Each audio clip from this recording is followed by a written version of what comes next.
After understanding the fundamental of mathematics, today we are going to start chapter 1, Physical World.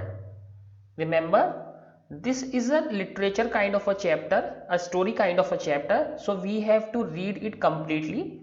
But in other chapters, we will not read them completely. We will focus on the important points, but since it is a story like chapter, we have to read it completely. So first, what is physics? Humans have always been curious about the world around them. The night sky with its bright celestial objects has fascinated humans since the time immemorial. So it has been fascinating humans for a very long time. The regular repetitions of day and night, the annual cycle of seasons, the eclipses. Just few days ago we have seen one, the tides and the volcanoes. The rainbows have always been a source of wonder. So humans were always wondering about these natural phenomena. The world has an astonishing variety of materials and a bewildering diversity of life. So there is also a diversity of life and behavior on this earth. The inquiring and imaginative human mind has responded to the wonder and awe of the nature in different ways. So humans were quite attracted towards the nature. One kind of response was from the earliest times has been to observe the physical environment carefully. This is the important point, to observe the physical environment carefully. That means just to see and try to understand what is happening around you. Look for any meaningful pattern and relation in the natural phenomena and build and use new tools to interact with nature. So this was happening. This human endeavor led in course of time to modern science and technology. So that this human endeavor, that means this trials by the humans led to what we call today the modern science and technologies. Now, the word science originated from the Latin verb scientia and it has a meaning to know. The Sanskrit word vijnan and the Arabic word ilm convey the similar meaning, namely knowledge. So here we can see it is roughly translated to know or knowledge. Science in a broad sense is as old as human species. That means it is quite old. The early civilizations of Egypt, India, China, Greece, Mesopotamia and many others made vital contribution to its progress. From the 16th century onwards, great strides were made in science in Europe. That means from 16th century onwards, it was the lead was taken over by Europe. By the middle of the 20th century, science had become a truly international enterprise with many cultures and countries contributing to its rapid growth. So since 20th century, that means for about 100 years, now it is much more international and every country and every culture is contributing to its growth.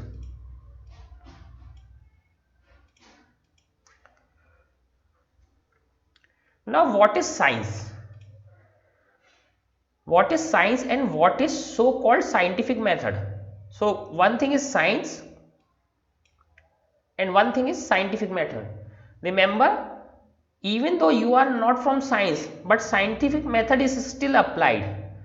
Even if you are studying a subject like history or political science, scientific method can be applied there as well. Science is a systematic attempt to understand natural phenomena in a much detail and depth as possible. So we are doing some kind of research and trying to understand natural phenomena in as much detail as possible and use the knowledge so gained to predict. So first thing is predict, modify and control the phenomena. So once you understand those things, what we do, we try to predict what will happen next, we will try to modify those things and we are going to control that how can we use. So once that electricity is understood, we are using that phenomena of electricity to run our appliances. Science is exploring, experimenting and predicting from the from what we see around us. So now science is exploring, that means finding new things, experimenting, do experiments with old things or new things, and at last predict what will happen from what we see around us.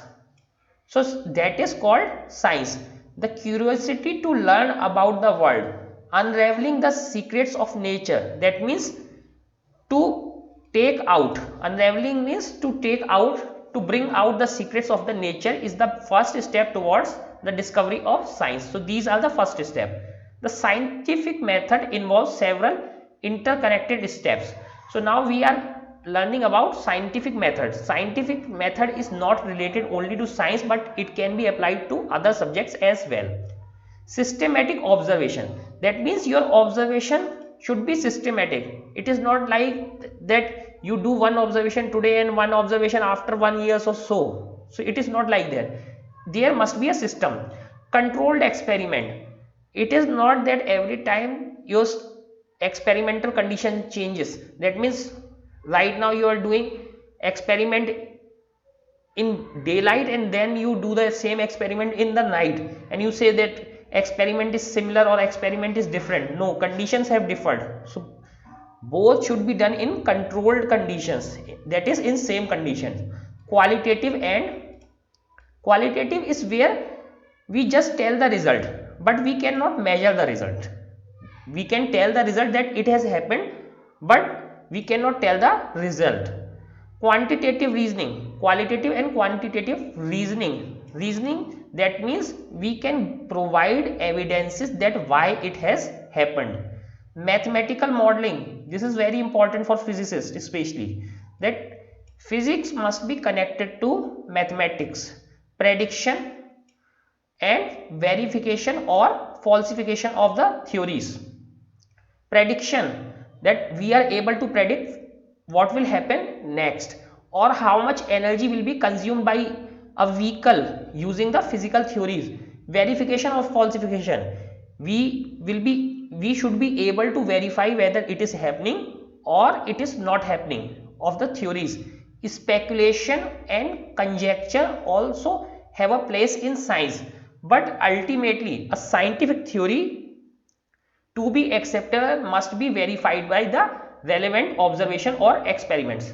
So we can say that this is happening or this is happening why or so, but to be a proper scientific theory, what needs to be done? It must be verified by the observation or experiments. You can say this might be happening because of this, but to be a proper scientific theory, this must be verified by the observations or experiments. There is much philosophical debate about the nature and method of science that we need not discuss here. So there is a difference between philosophy. So now you would ask that why do we think that this modern science has started in the Europe after 16th century or in 17th century?